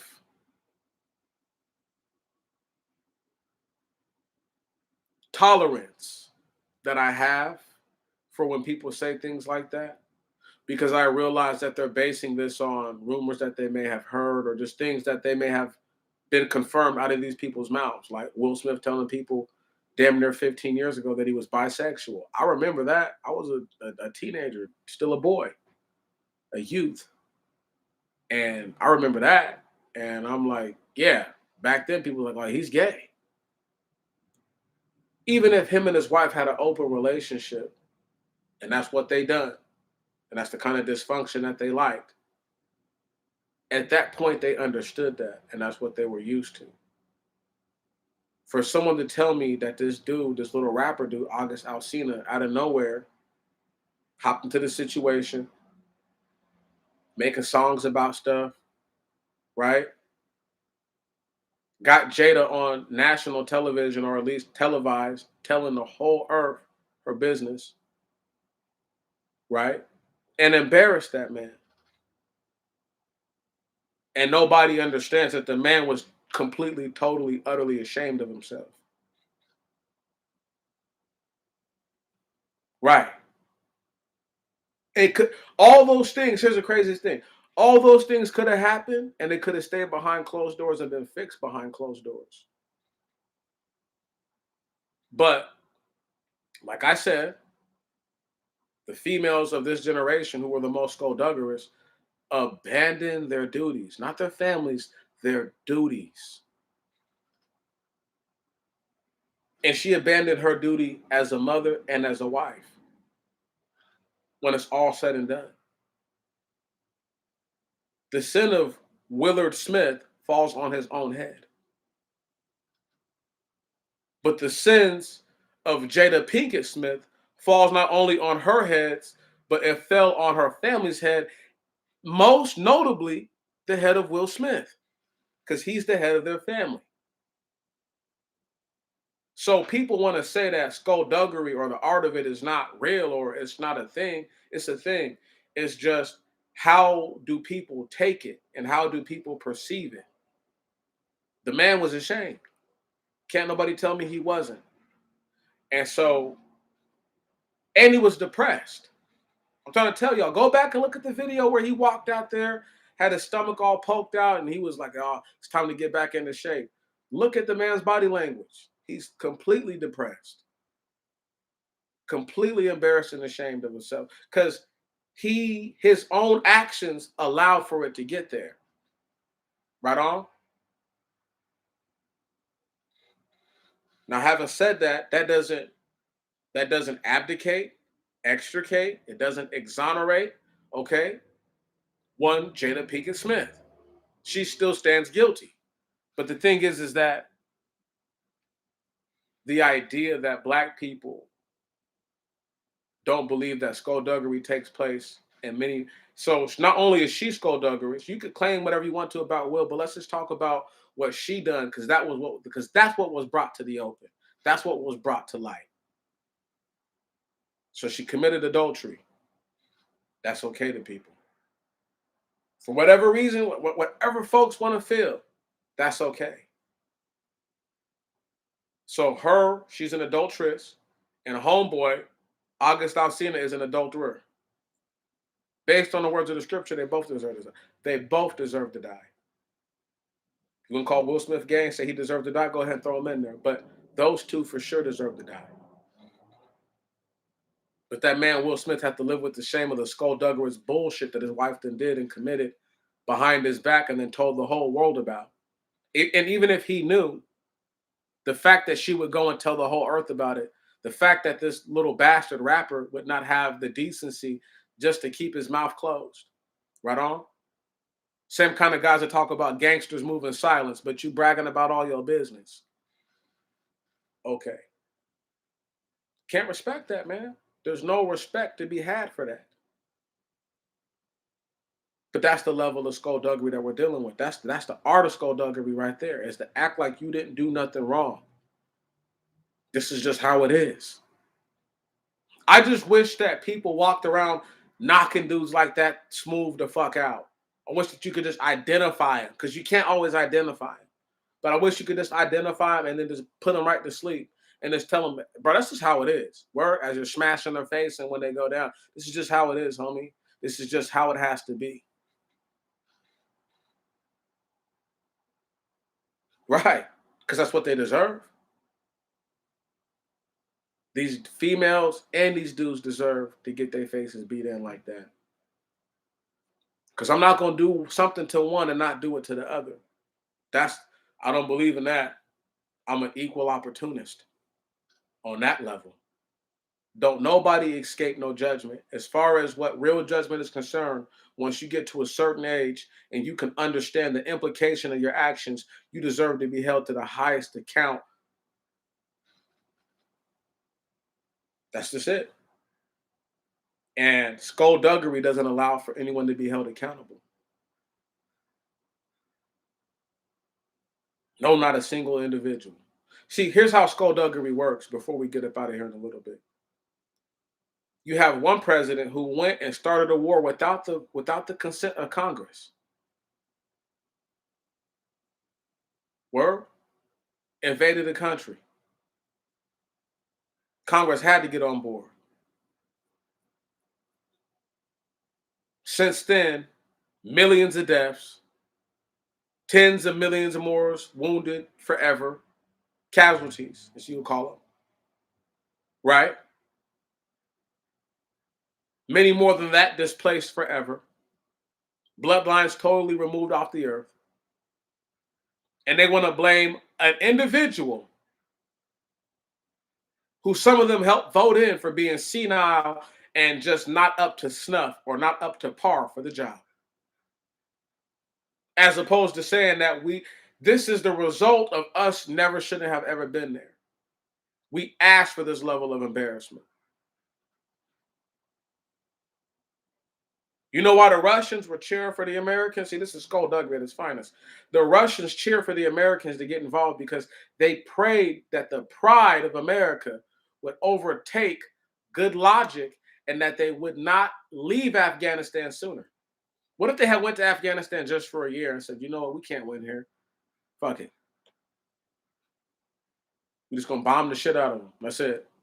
Every once in a while, we're just going to bomb their ass. That's it. How hard is that? But no, they had to have the idea of what they believe is military might. But the military is built on skullduggery, built on cowardice. Right. These same individuals will try to use biblical understanding as to why they attack at night or they lay an ambuscade or whatever, right? Ambuscade. They'll try to justify it like that, not realizing that not only are you not fighting in biblical times, but you're not even fighting giants. So something's got to give because you're not even dealing with the same forces of nature that the individuals you're reading about were dealing with. So there was a reason why they had to approach these other fighting armies a certain way. There's a reason for that. But for individuals who, all things being pretty much equal, don't want to fight toe-to-toe with their enemies, want to blow them up, want to bomb them, and then claim that they did something. Because the bomb did all the work. The witchcraft did all the work. The spell did all the work. But they want credit for that. They murdered, maimed, displaced an unknowable number of people. This was way before Biden. And you have individuals who went over there on behalf of this government, murdered, maimed, and displaced an unknowable number of people. So-called people. Gentiles, for all I care. The fact of the matter is that they weren't bothering you. They weren't doing nothing to you. Right. They weren't.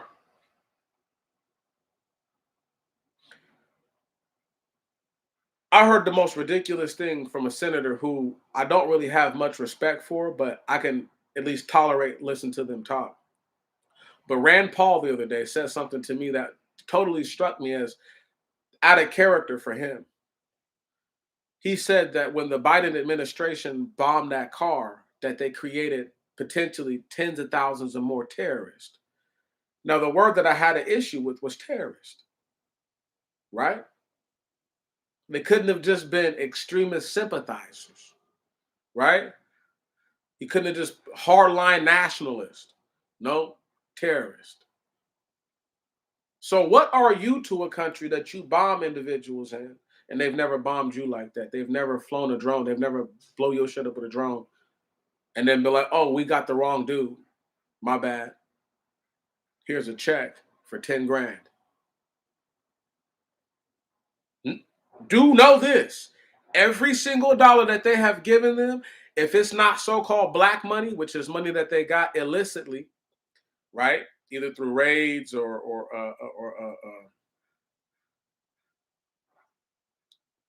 skullduggerous activity. If it's not black money, right? It can't be white money, right? It got to be black. If it's not black money that they're paying these folks with, they're paying them with tax dollars.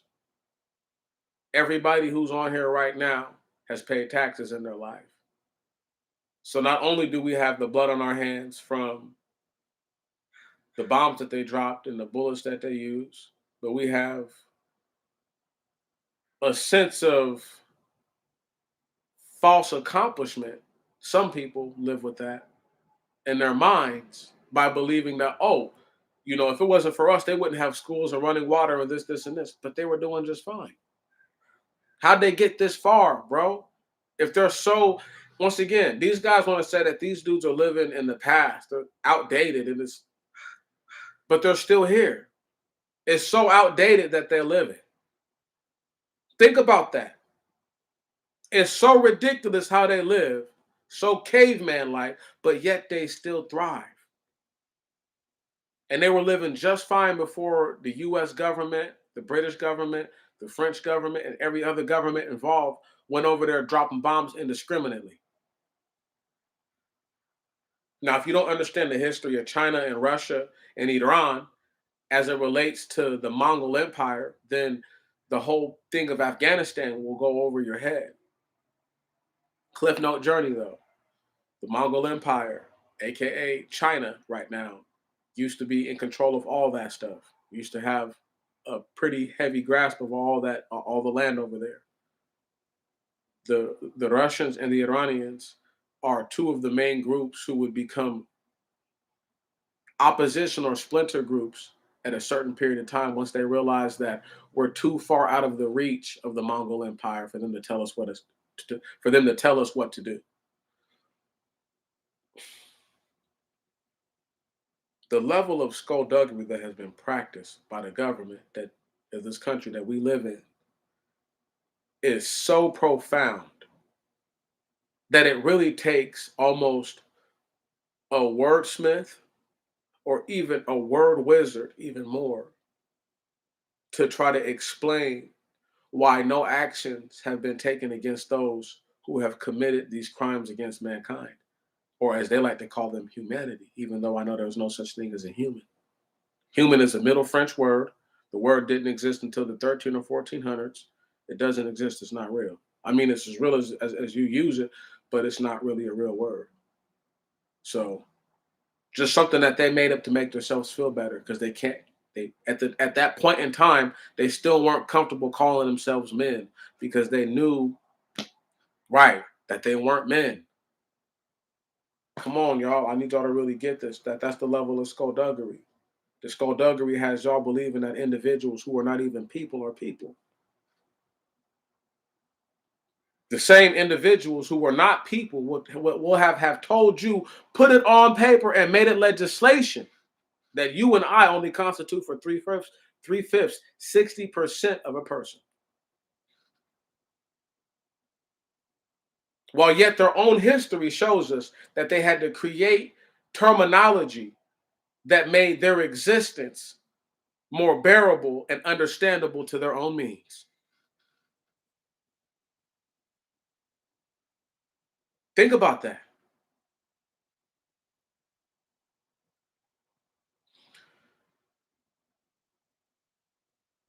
When you finally get the time to sit down and just think about what the art of skullduggery is to you in your mind, based on the things that I've said and based on all the things that you already knew and know, anything that you may have picked up from this, you'll start to realize that there's way more skullduggery going on than not. Word? The same wickedness that allowed for the US government to bomb Black Wall Street is the same wickedness without reparations, without restitution or anything. Think about this. That same US government is so wicked that they'll go and bomb the Afghanis, but they'll pay them for their dead. They'll pay them peanuts, but they'll still pay them something. You know how many wounds Black people have had to lick, Afro people have had to lick with no balm, no ointment? Right. But they'll give those who they feel are more likened to them than not some form of reprieve or some form of restitution in their reprieve, I should say. Think about that. That's crazy. But they want me and you to just take it on the chin. That's skullduggery. Has to be skullduggery. Uh-oh. Not that weasel. Not him. Or her. Oh, man. It's crazy. It's crazy. Hold back. We just want to see what that weasel has to say. Anyhow, the point being this, y'all. Our government that we live under right now could kill 1,000 black people tomorrow, and they would have a reason for why they did it.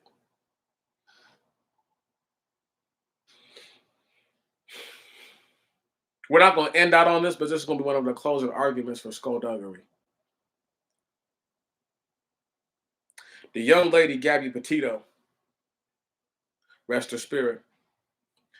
Did y'all know the real reason why they didn't arrest her boyfriend was because barely a month ago, I didn't find the article. I didn't even care because I remembered it.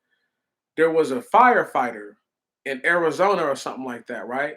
And a chick had flew from the East Coast to meet him out there in Arizona, and they go hiking. The young lady dies, right? Now his story is that they didn't bring any water for whatever reason, and that the young lady said that she couldn't carry on, and he said he was going to go finish taking pictures, and she said she was going to work her way down the trail. Now, what made it so unbelievable was that her friends is like, man, she was an avid hiker. She did this type of stuff all the time, and she never would have left unprepared. So that brought up questions. Now, the dude was eventually cleared, found of no wrongdoing. So what they couldn't afford to do was try to say, without any proof of any kind of anything, they could not say that this individual surely had done wrong. Because I'm sure the family lawyer for Brian Laundrie or whatever his name is, I'm positive their family lawyer would have brought that up, and it's a viable argument.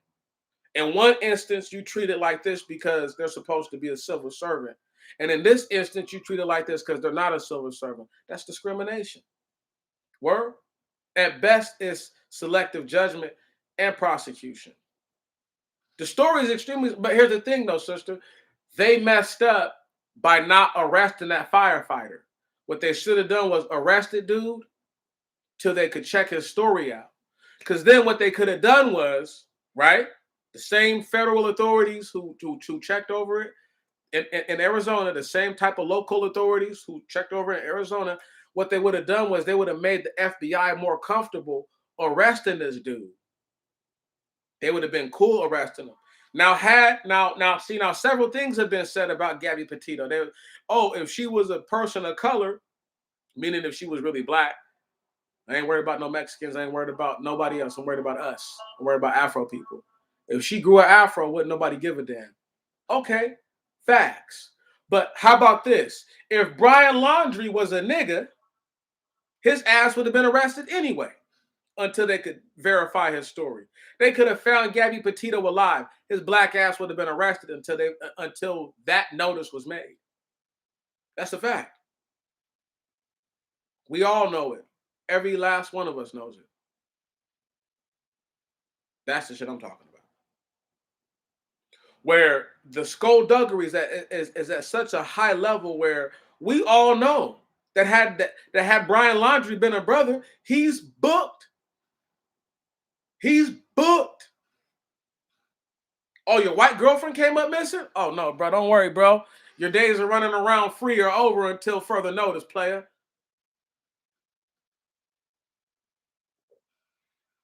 But that's the earth we live on. These are the conditions we live within. So it's not easy to readily acknowledge all levels of skullduggery because everything that skullduggery has in it it doesn't fall under, it's not under one umbrella in the rain. Word? Skullduggery wears many different masks, many different hats, many different sets of attire to disguise itself as trying to be righteous. Like I said, most individuals who are involved in deceptive practices don't tell people things like, hey, I don't want to use my money. I want to use your money to make some money.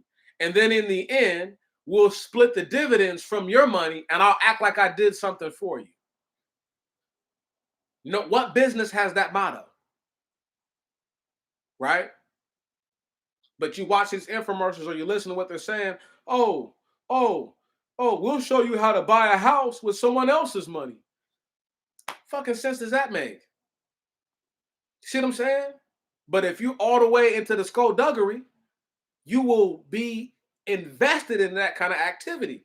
Because if that's how you make your money, if that's how you make your bread, literally, if this is how you butter your bread, right? What else is there? But they don't come out and say, hey, I'm trying to use your money so I can come up.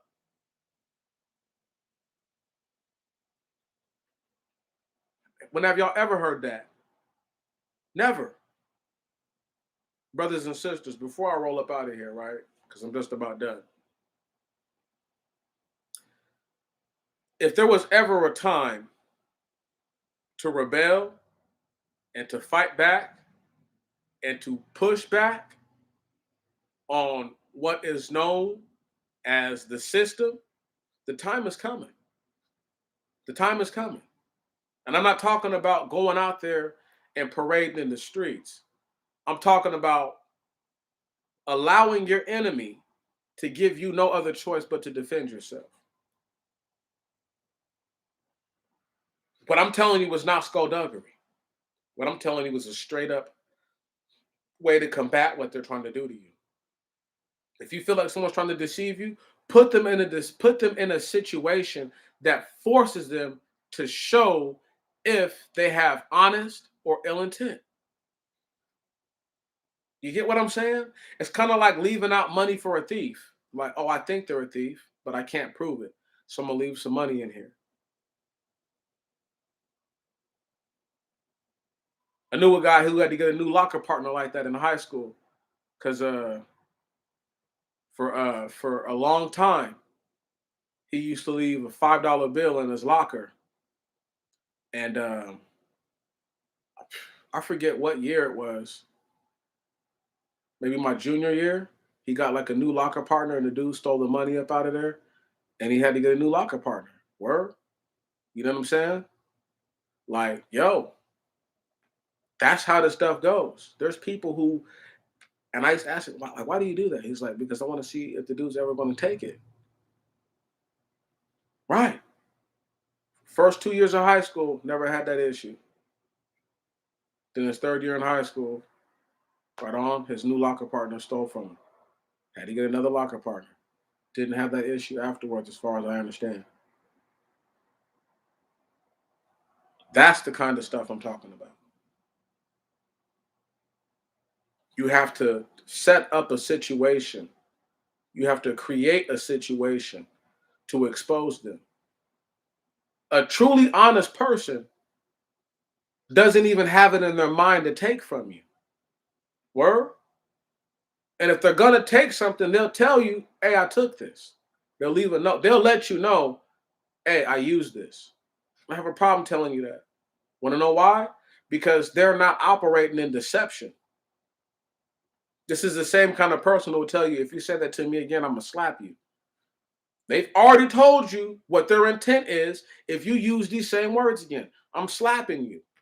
So if you use those same exact words that you just used and get the shit slapped out you, whose fault is that? Right. But they'll blame anybody but themselves for getting slapped. They'll say that the nigga is sensitive, right? They say he's in his feelings, or he took that way too personal, but it's anything but you being disrespectful, and more than disrespectful, dishonorable to the fact that you wouldn't want anyone to conduct themselves that way with you. Brothers and sisters, I get ready to leave you on a lighthearted note. They tried to sabotage my case by putting on a transgender who can't even identify with being a male anymore. Wow. Has a fully grown child, 23 years old, and decided just recently that they wanted to be a transgender. And this is who they assigned to my case after I said that I don't want any more women put on my. I've only had nothing but women on my case. They all sabotaged it.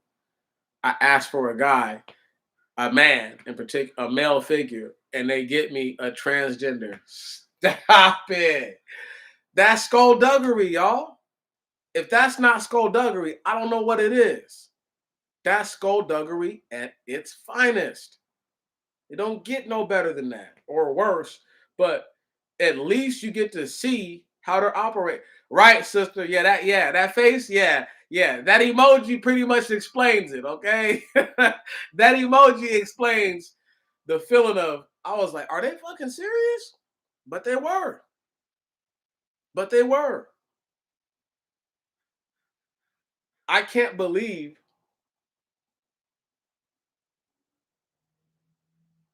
that their idea of a male, of masculinity, whatever they think that is a guy who's like, my name is Stephanie. What? What? This is the dude. I just need y'all to understand how I compared it was like if a female had been raped and said, hey, look, I don't care who y'all assigned to my case. It has to be a woman, though. I don't care what the woman looks like, her race, her religion, her creed. None of that matters to me. But it has to be a woman. So that way she can identify with my situation. She can understand the feeling of helplessness that I felt, right on. And she can understand why I wasn't quick to say anything. Not just the fact that I felt shame, but I just felt that no one might believe me. There's a lot of different things that go into the mindset of an individual who's been violated like that. So, and I've listened to and heard from enough different women that I've known in my life that it's not always the same thing, but there's similar things in their stories that normally line up. And so to get a transgender man now, right? Stop it, hear me. To assign to her case a transgender dude, not a female who's trying to be a man, but a dude who's trying to be a chick. How backwards is that, y'all? That's the complete, most utter disrespectful thing ever. That's the art of skullduggery, though. Black women, they'll probably do some shit like that too. White chick, probably not. Hispanic, they might try that.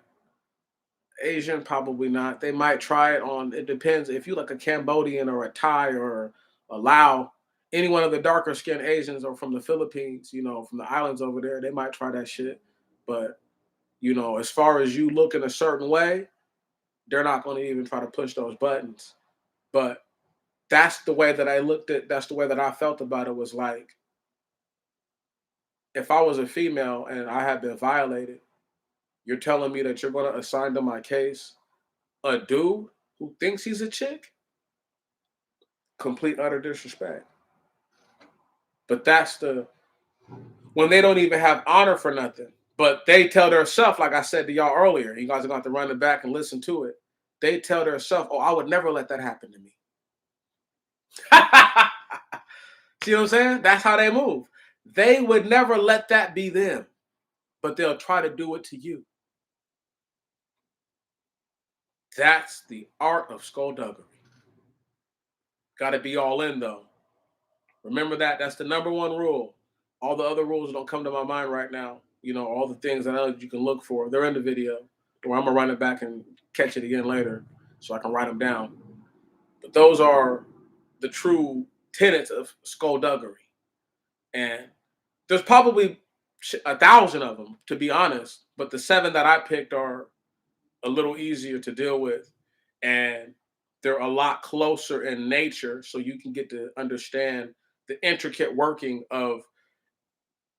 You have to know the difference between somebody who's lying, and someone who's denying, and someone who's deflecting, someone who's dodging, and someone who's ducking. You have to know the difference between these things, because if you don't, then you'll never understand that a skullduggerous bastard might not gain anything from your situation, But it doesn't mean that they're not an opportunist. They might be taking the opportunity to see you go into destruction, to see you obliterated and destroyed. So, because that's the case, you have to be ever present, ever aware of these such things.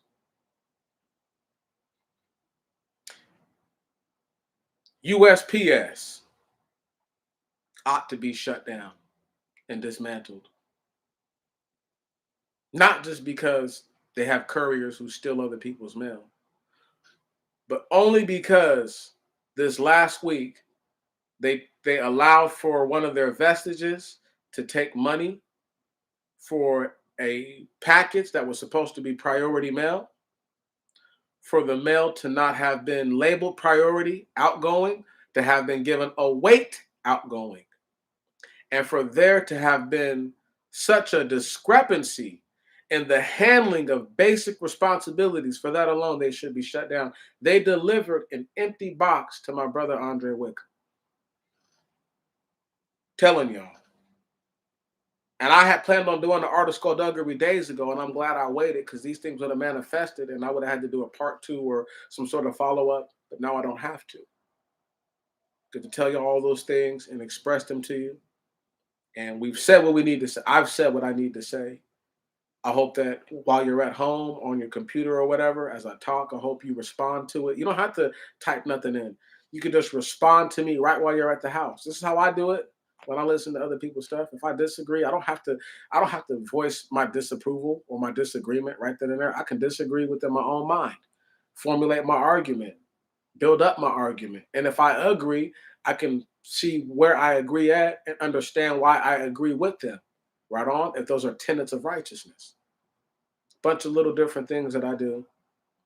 I'm not perfect. I'm far from it.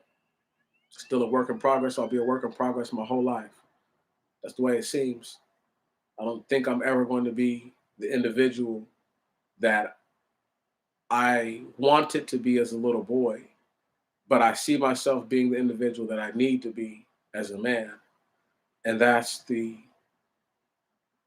ability of being able to step away from wanting to achieve the highest levels of skullduggery, to realizing that what you wanted to do was wicked and evil, and to turn away from those things and to do the right thing, no matter how painful, no matter how uncomfortable, no matter how unrewarding it seems in the very moment. It's not just the idea or the thought that counts, it's the action put forth, even in the midst of your failure, that counts. If you tried your best, no one can ever question you. You know if you did your best or not. I know right now that I'm doing my best just to stay alive, to keep bringing to my people what I feel and what I believe is information and just confirmation of certain things that they can look at differently, and they don't have to be subjected to it by the way that society has forced them to look at it. So everything from going forward, hopefully from now, you can see objectively the skullduggery involved in those activities if you didn't see it before, just based on the things at the beginning of the video, the little 7 things that I laid out. But if there's just one thing you don't that you have to remember in order to achieve skullduggery, which is underhanded, double dealing, trickery, you have to be all in. If you're not all in, it doesn't matter. You won't go far with skullduggery. But if you are all in, if you're dug in, if you got your fighting hole ready and you're willing to fight and die on that hill, or fight and die in that hole, for this case, then you might achieve some things. You might even become rich and famous. But if not being skullduggerous is important to you, if not being underhanded and double dealing makes you feel better at night and makes it easier for you to sleep, then you may never be rich. You may never be famous. But it doesn't mean you have to starve and be poor. We end on this note. The Most High God didn't say the poor will inherit the earth. He said the meek. Can you dig that? The meek are the humble. The humble shall inherit the earth. There's a lot of poor people who are beggars and want to be choosers. And there are some people who, I guess you would believe that they've accumulated riches, but they're not attached to those riches.